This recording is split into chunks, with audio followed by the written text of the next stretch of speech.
neurochirurgiens.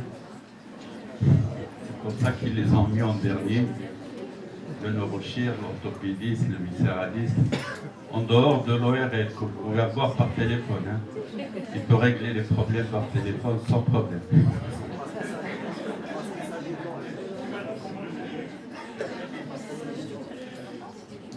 Bon, Hakim Fadel va vous parler de la chirurgie, du rôle du neurochirurgien dans l'épilepsie. Donc vous devinez bien que c'est les épilepsies réfractaires qui constituent pratiquement 30% de l'épilepsie en général. Et donc c'est des épilepsies qui ne répondent pas à un traitement, deux traitements, des fois 3, des fois 4, il faut qu'ils soient bien conduits. Je ne voudrais pas entamer sur sa présentation, mais le professeur Hakim Fadel, neurochirurgien bien sûr, mais c'est un neurochirurgien fonctionnel. Hein. Il fait beaucoup de Parkinson, il fait de l'épilepsie aussi, et donc je lui donne la parole. Merci, Monsieur le Président, chers maîtres, chers collègues. C'est avec plaisir que j'assiste à votre réunion. Je vous remercie de votre invitation pour discuter de la place de la neurochirurgie dans la prise en charge de l'épilepsie de l'enfant. Avec nous, professeur Pédesmond, on était à Bordeaux. J'ai assisté avec lui à quelques staffs, avec M. Rougier sur l'épilepsie. Donc, voilà, comme vient de le dire notre maître professeur Achouri, les épilepsies de l'enfant, la chirurgie de l'épilepsie de l'enfant s'adresse essentiellement aux épilepsies, surtout les épilepsies à début focal et qui sont pharmacorésistantes. Donc, quelle est la place de la chirurgie? On peut dire que la place de la chirurgie est très importante dans la prise en charge des épilepsies. Pourquoi? Parce que ça a des retombées très très importantes sur l'amélioration du devenir psychomoteur, sur le devenir psychomoteur. On opère un enfant qui a une épilepsie pharmacorésistante à l'âge de 2, 3, 4 ans, il peut devenir lui aussi médecin ou ingénieur. On ne l'opère pas, il deviendra encéphalopathe. Et c'est bien dommage que dans notre contexte marocain, malheureusement, cette chirurgie n'occupe pas encore la place qu'elle mérite. Le problème n'est pas celui de l'acte chirurgical, qui est relativement habituel chez les chirurgiens, à quelques exceptions près, à quelques aspects particuliers de certaines étiologies, mais c'est surtout du bilan préchirurgical qui nécessite des moyens. C'est vrai que certains ne sont pas très importants, mais nécessitent beaucoup plus de coordination entre les neuropédiatres et les neurochirurgiens. Donc, les indications, c'est essentiellement les épilepsies à début focal pharmacorésistantes. On ne va pas parler beaucoup des épilepsies dues aux tumeurs, notamment les gangliogliomes ou bien à des lésions telles que le cavernon, parce que c'est évident, on va les opérer.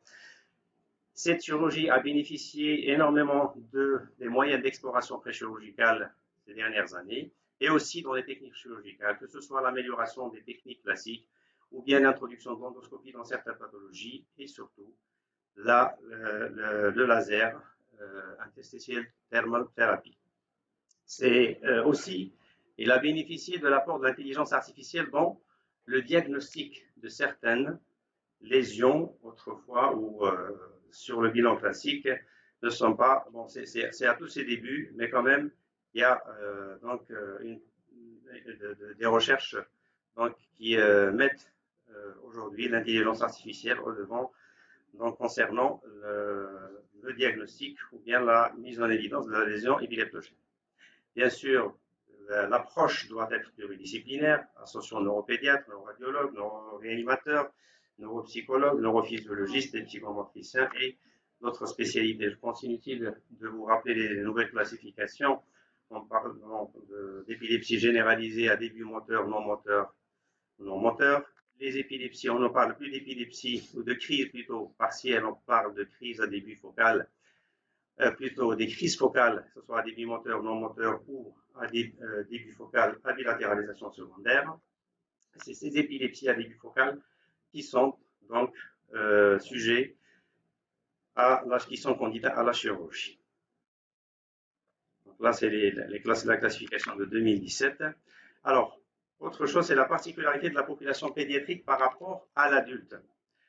Par rapport à l'adulte, donc un enfant qui commence sa vie par des crises d'épilepsie, vous imaginez les retombées sur son développement psychomoteur. La persistance d'une épilepsie catastrophique, c'est-à-dire pharmacorésistante, un enfant qui fait plusieurs crises par jour, aboutirait sans doute à une stagnation, voire une détérioration cognitive. Ajoutez à ça les effets des traitements antiépileptiques avec leurs conséquences cognitives et psychosociales. Donc, l'épilepsie sévère à débit focal et pharmaco-résistante devrait conduire rapidement à une évaluation préchirurgicale. C'est ce qui change aujourd'hui. Avant, on attend la pharmacorésistance selon ses définitions pour commencer déjà le bilan préchirurgical. Aujourd'hui, le paradigme a shifté dans le sens où on doit entamer le bilan préchirurgical avant de conclure à la pharmacorésistance. Et par la suite, si c'est pharmacosensible et c'est exceptionnel, bien entendu, on ne va pas aller de l'avant, on va arrêter le processus. L'arrêt définitif des crises améliore nettement le pronostic du développement parce que, comme on l'a dit, il y a aussi bien l'effet des crises que l'effet des médicaments. Bien sûr, dans l'Antiquité, on pratiquait la chirurgie de l'épilepsie, mais bien sûr, pas de manière scientifique, mais les premières interventions qui ont été faites, c'est déjà en 1800 avec Victor Oxley et Jackson. Alors, quels sont les objectifs? On peut avoir comme objectif de supprimer les crises quand il s'agit d'une lésion, quand on arrive à une lésion bien définie, à une origine, donc à l'origine ictale, à la source ictale. Et ça, c'est l'objet de ce bilan préchirurgical qui aujourd'hui, malheureusement dans notre contexte, n'est pas vraiment disponible. Donc, de ce fait, on ne pratique pas couramment cette chirurgie. Donc, cette chirurgie curative vise à tout simplement faire l'exérèse des structures corticales impliquées dans l'origine et la propagation immédiate de la crise, qu'on appelle la zone épileptogène, ou bien à une déconnexion de la zone épileptogène, soit qu'on n'arrive pas à déterminer la source ictale ou bien les sources d'une épilepsie multifocale, et à ce moment-là, on peut se contenter de certains traitements palliatifs, notamment la stimulation vagale, la callosotomie autrefois pratiquée.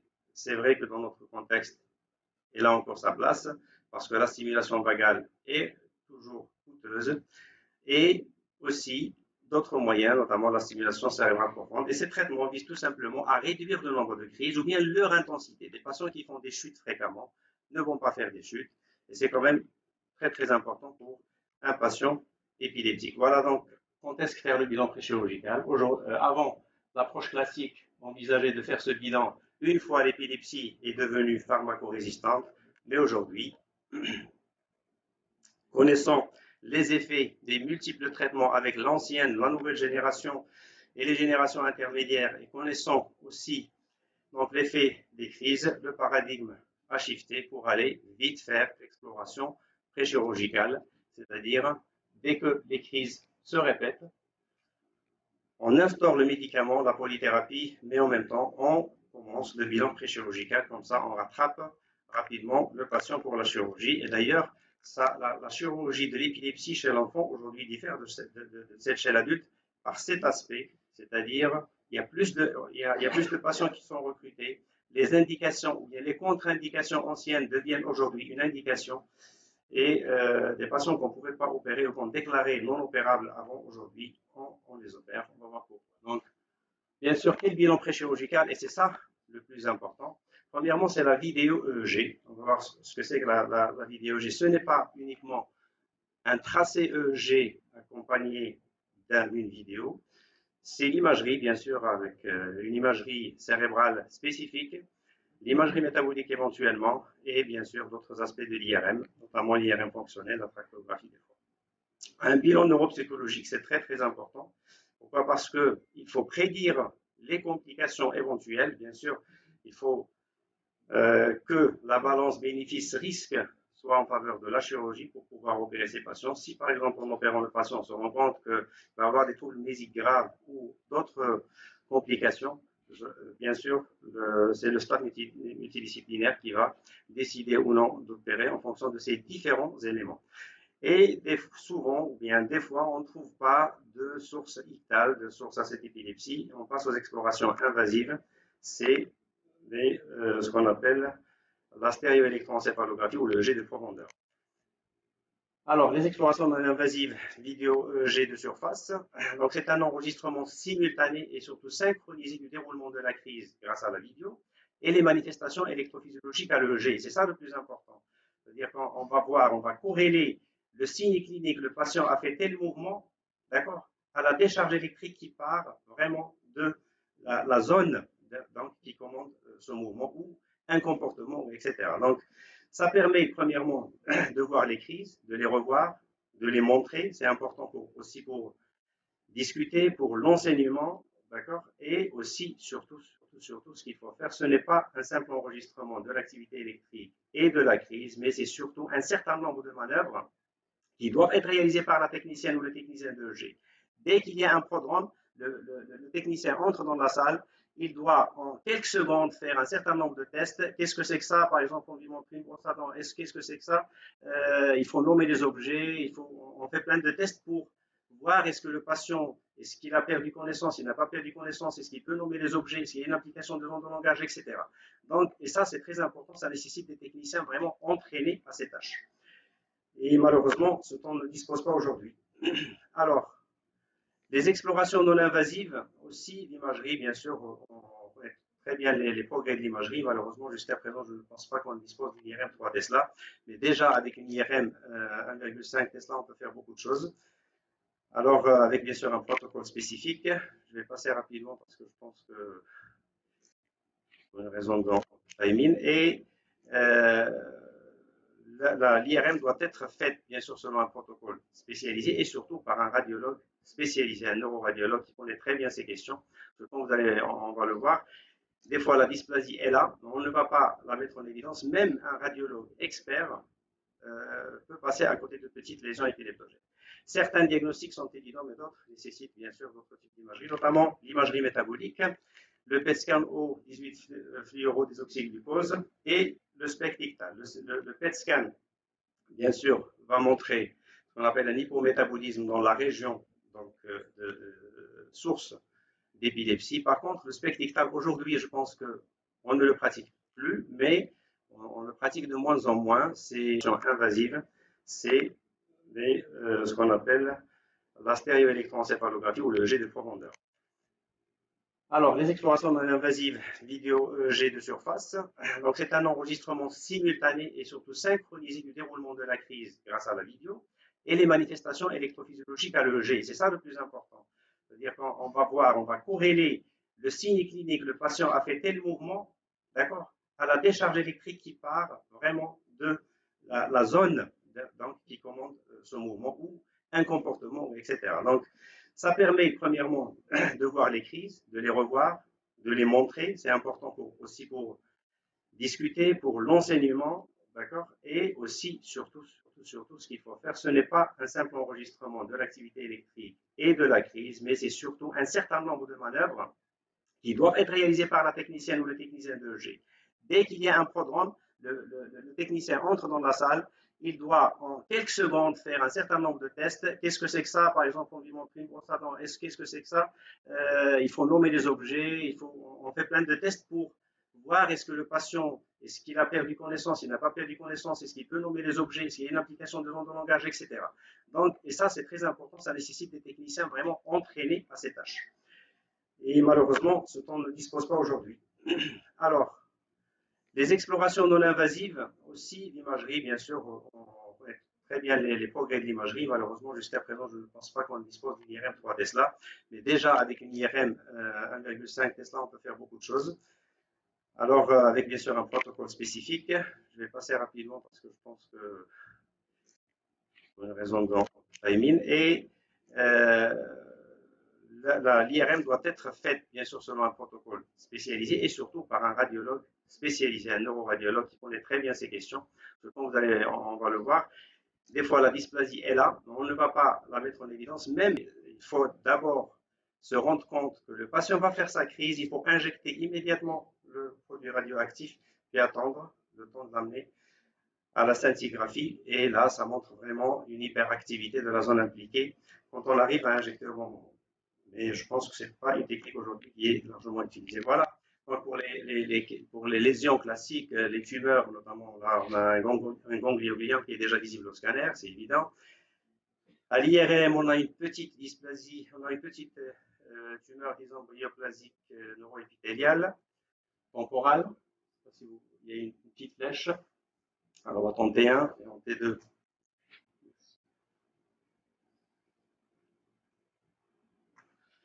Et bien sûr, ce n'est pas l'aspect typique de la, mais en tout cas, on a une lésion qu'on peut reconnaître et un cavernome. Les cavernomes sont très épileptogènes, comme vous le savez, mais là, c'est des lésions qu'on arrive à voir, qu'on arrive à opérer, il n'y a pas de problème. Là, par exemple, qui parmi vous aurait dit que là, il y a une anomalie hein? En regardant l'IRM, on ne peut pas dire que là, c'est un gyrus qui est anormal, mais en faisant le PET scan et en fusionnant les deux images, a posteriori, le radiologue va analyser l'image et va confirmer, va dire que peut-être, bien sûr, en prenant en considération tous les éléments, aussi bien de la vidéologie que de la clinique, etc. Toujours, l'IRM fonctionnel chez l'enfant a des limites, bien sûr, mais chez l'enfant à partir d'un certain âge, on peut la pratiquer, bien sûr, pour évaluer la latéralisation, le langage, mais il y a d'autres moyens d'évaluation neuropsychologique notamment. Et le bilan neuropsychologique, aussi chez l'enfant, doit être adapté. Il doit être adapté aux performances cognitives et aussi à la chirurgie envisagée. Donc, on fait un bilan initial pour l'évaluation des conséquences de l'acte. On doit prédire tout ça, tous ces risques, les communiquer à la famille de l'enfant, bien sûr, s'il y a des risques envisageables. Et bien sûr, ça contribue à la caractérisation des crises d'épileptique, à la latéralisation, à la localisation, etc. Et bien sûr, identifier aussi les risques cognitifs associés à la chirurgie et les communiquer à la famille du patient. Il y a donc, les neuropsychologues, c'est aussi des tests quand même spécialisés et doivent être faits par des gens entraînés. Le même bilan neuropsychologique devrait aussi être réalisé en post-opératoire, mais à distance de la chirurgie, pour évaluer l'impact de la chirurgie sur ce qui est psychomoteur. Alors, sur le devenir psychomoteur de l'enfant. On arrive aux explorations invasives, c'est la stéréoélectroencéphalographie. Ça consiste à placer des électrodes dans le cortex, c'est-à-dire selon, bien sûr, un schéma bien défini comment, selon le type de crise, l'analyse des crises à l'EEG de surface. Donc, quand on n'arrive pas à trancher sur l'EEG de surface, et surtout, par exemple, quand on sait que la plupart, beaucoup d'épilepsies sont d'origine temporomésiale, c'est-à-dire la face médiale, on ne va pas les retrouver facilement sur l'EEG de surface. Le fait d'implanter donc, les électrodes profondément, ça permet donc de faire le diagnostic ou bien au moins d'avoir une idée sur l'origine de l'épilepsie. Donc on peut implanter jusqu'à plus d'une dizaine d'électrodes chez l'enfant et chaque électrode comprend 5 à 18 contacts. Donc vous imaginez un peu le nombre de contacts avec le cortex qu'on peut explorer, mais bien entendu on n'implante pas au hasard. Il y a bien sûr déjà l'analyse de la symptomatologie clinique et l'analyse de la vidéo G de surface. Bien sûr, au cours le patient est hospitalisé pendant une semaine et il est privé du traitement médical. Et là, donc, la vidéologie permet de détecter en général l'origine de la crise. Donc, on peut explorer différentes régions. Certaines régions sont difficiles à explorer, mais quand même, l'épilepsie ici, les lésions épileptogènes ici sont relativement fréquentes, notamment l'insula, il y a plein de vaisseaux, il y a des difficultés quand même dans certaines régions, mais le but de cette stéréoélectroencéphalographie, c'est, donc là c'est le schéma d'implantation en fonction donc, de la décision du staff, les neurologues, neurochirurgiens, neurophysiologistes, donc font une réunion, ils décident donc du nombre d'électrodes à implanter. Là c'est la technique d'implantation, ça se fait sous stéréotaxie.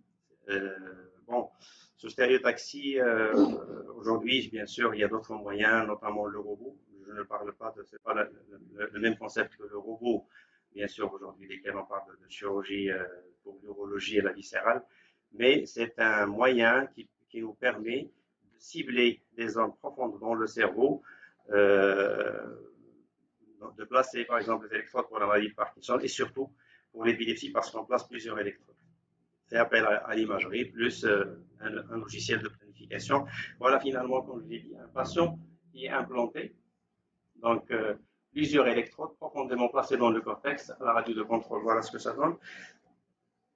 Et quand on fait une IRM, voici l'échantillonnage, donc là la région d'intérêt, vous voyez la région insulaire, la région frontale, la région lambique.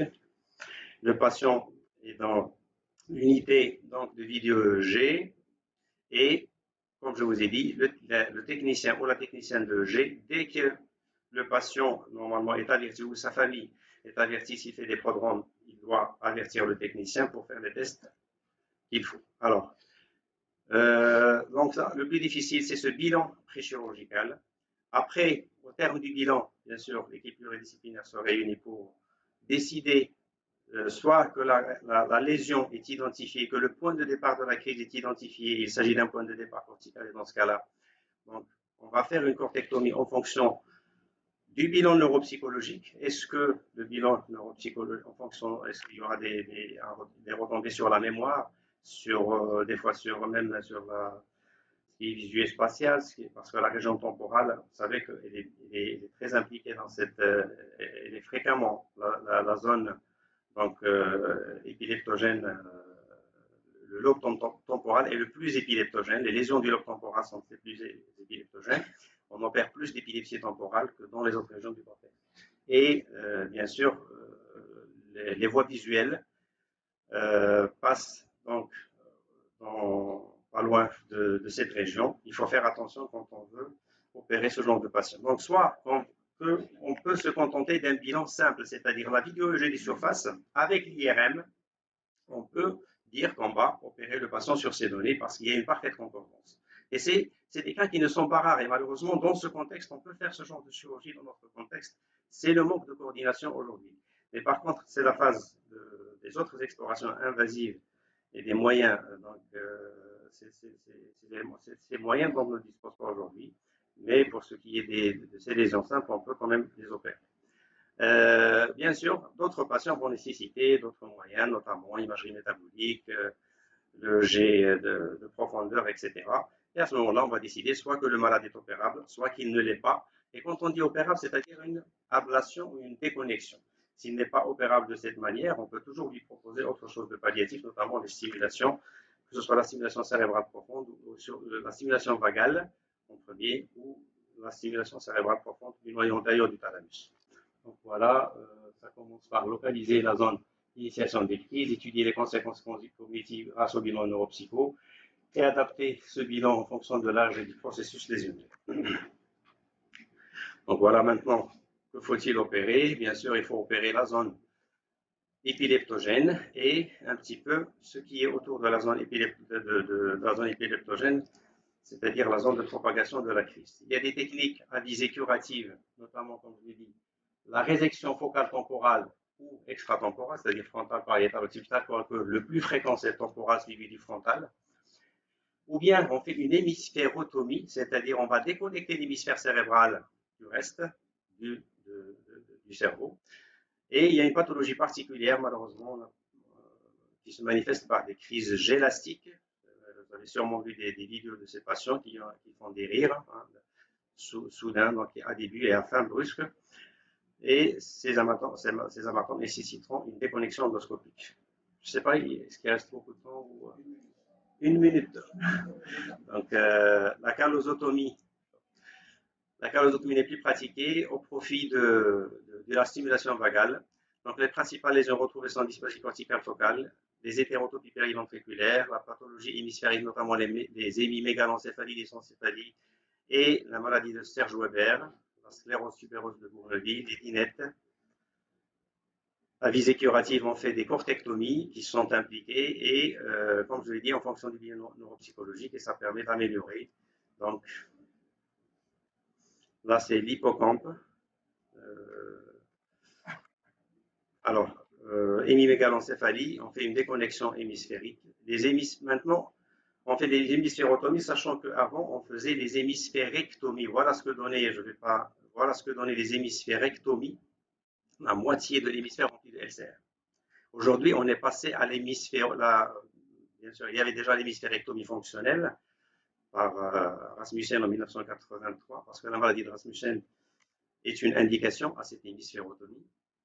Aujourd'hui, on déconnecte, on fait donc une tranchée, on regarde la corne frontale, on regarde la corne occipitale et on déconnecte tout ça des noyaux gris centraux. L'hémisphère est déconnecté, mais il reste en place et c'est plus. Vous voyez ce que ça donne en post-opératoire sur l'imagerie et sur la coupe d'un cadavre.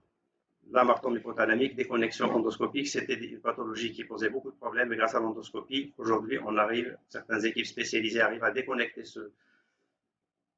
la callosotomie n'est plus pratiquée. La stimulation vagale, c'est un traitement palliatif, mais ça permet, en fait, elle reprend les anciennes indications de la callosotomie. La callosotomie avait beaucoup d'effets secondaires, notamment le syndrome de déconnexion, mais la stimulation vagale a permis de pallier à ces effets secondaires. Donc, c'est un traitement, c'est une chirurgie qui n'est pas très difficile. C'est une électrode enroulée autour du nerf vague reliée à un stimulateur. Les mécanismes d'action ne sont pas très bien connus jusqu'à aujourd'hui.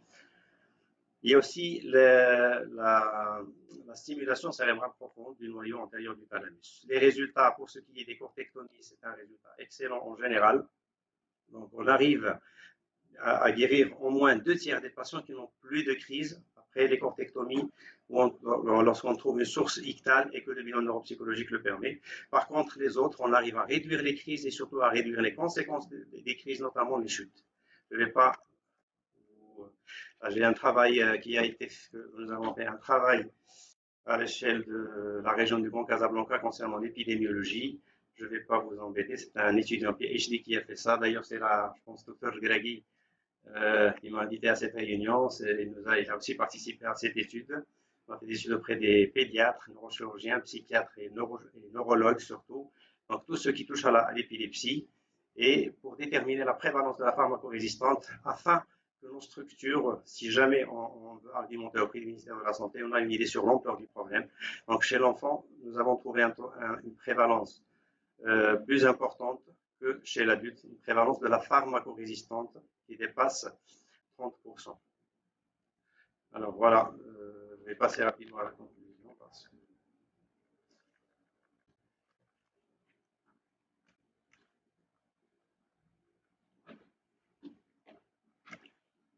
donc, en conclusion, la chirurgie d'épilepsie chez l'enfant, oui, il faut la faire tôt, mais après un bilan préopératoire. Ça ne veut pas, tôt ne veut pas dire faire n'importe quoi. Il faut vraiment faire un bilan minutieux. Le bilan préchirurgical est adapté à l'âge et à l'acte chirurgical prévu.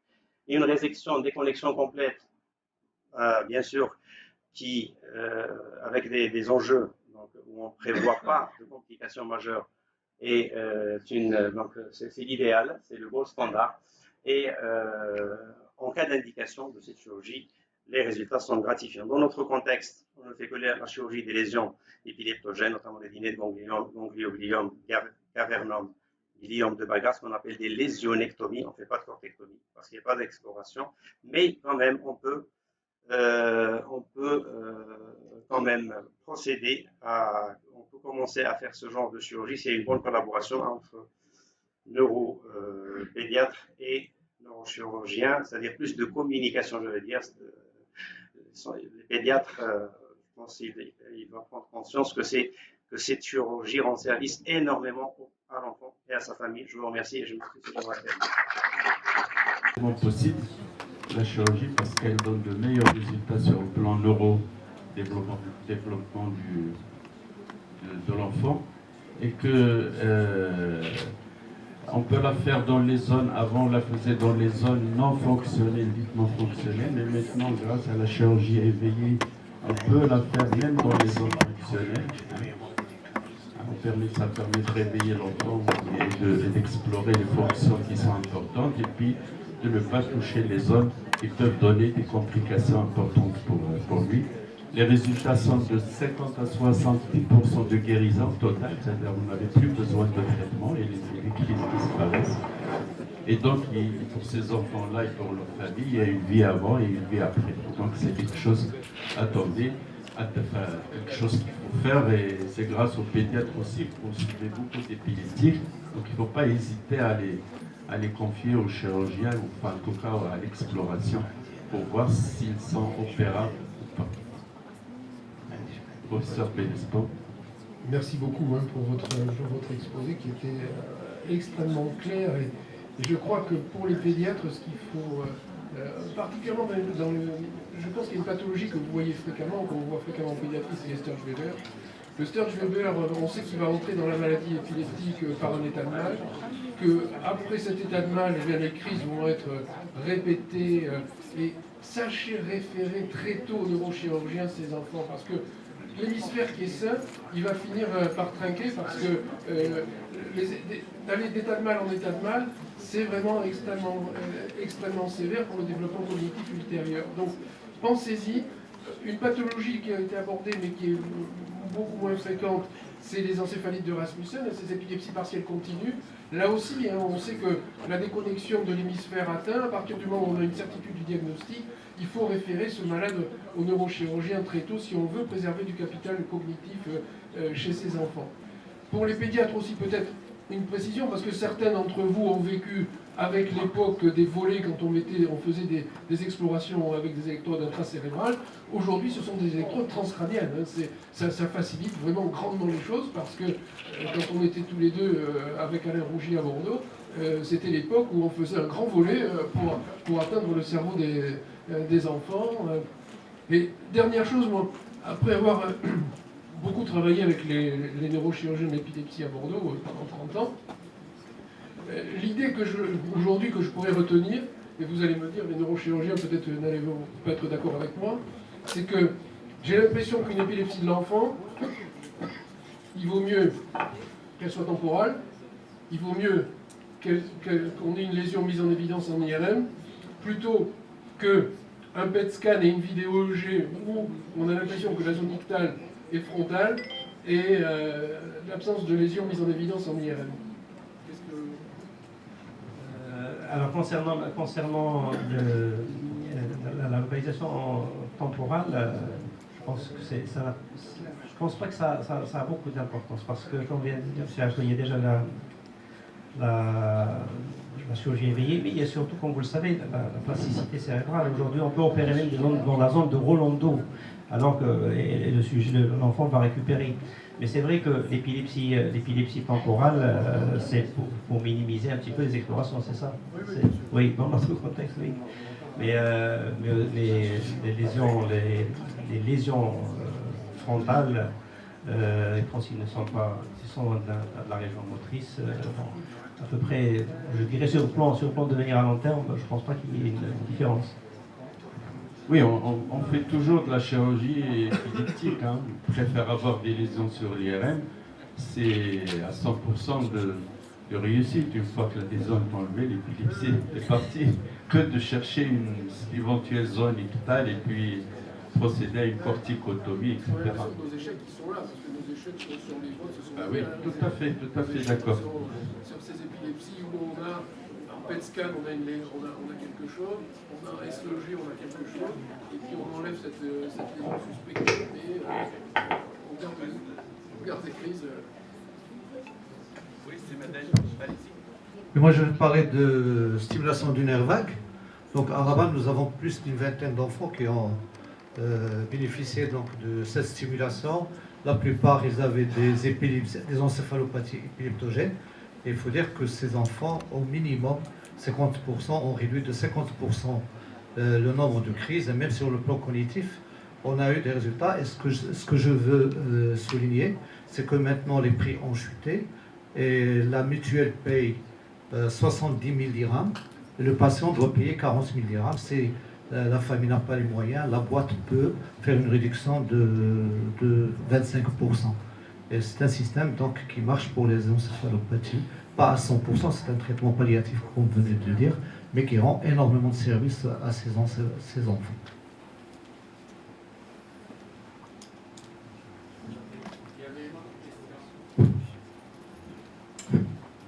Je vous remercie pour cet exposé très clair. Moi, ce que je voulais donc dire que vous avez parlé donc, des électrodes là. Donc, il y a, comme Despont vous a dit qu'il y a maintenant les transcrâniens, on n'est pas obligé d'ouvrir pour introduire les électrodes. Et c'est pas ça ce que je voulais vous dire. Vous avez aussi parlé des robots. Donc, je voulais vous dire que maintenant, il y a des petits micros robots qui sont de la taille d'un grain de riz et que le neurochirurgien chez lui, de son ordinateur, il suit. Et ce micro-robot, il suit les sillons du cerveau. Ils vont jusqu'à localiser un gliome au niveau de l'occiput. Et ça va venir chez nous à partir de janvier 2026. Parce que la faculté de sciences chez nous, ils sont très développés en intelligence artificielle. Donc je voulais vous demander votre avis. Est-ce que vous êtes au courant de cette chose-là? Alors, mon personnel est encore.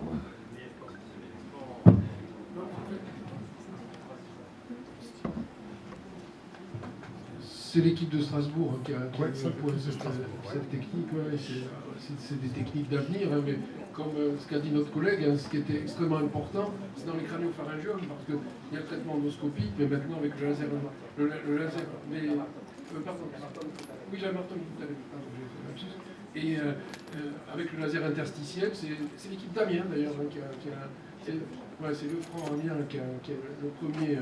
Et c'est vrai qu'on a des résultats remarquables avec ces amartomes hypothalamiques révélés par des crises gestées. Mais c'est pour janvier 2026, hein, c'est pas ce genre. Je pense que c'est intéressant. demain, Comme c'est je l'ai dit, demain. l'intelligence artificielle, il y a beaucoup d'équipes qui travaillent là-dessus. Exactement. Et là, ça rejoint en fait l'idée de la capsule dans le tube digestif. Je pense que c'est à peu près pareil. Mais bien sûr, c'est une autre modalité, c'est une détection de l'activité électrique. Merci. Une question pratique. La fréquence de ce genre de traitement en pathologie épileptique de l'enfant. La fréquence. Oui, la fréquence nationale.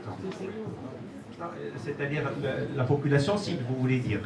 Alors, nous avons fait une étude, comme je vous ai dit, à l'échelle de la région de Casablanca-Stade. Il se trouve que 37% des enfants épileptiques, parce que nous avons étudié la prévalence de l'épilepsie pharmacorésistante chez l'enfant. Donc, nous l'avons fait auprès des pédiatres, les neurochirurgiens, les neurologues et les psychiatres. Tous ceux qui touchent, bien sûr, les neurologues étaient bien sûr les majoritaires. Et ceux dans la région de Stade et Casablanca.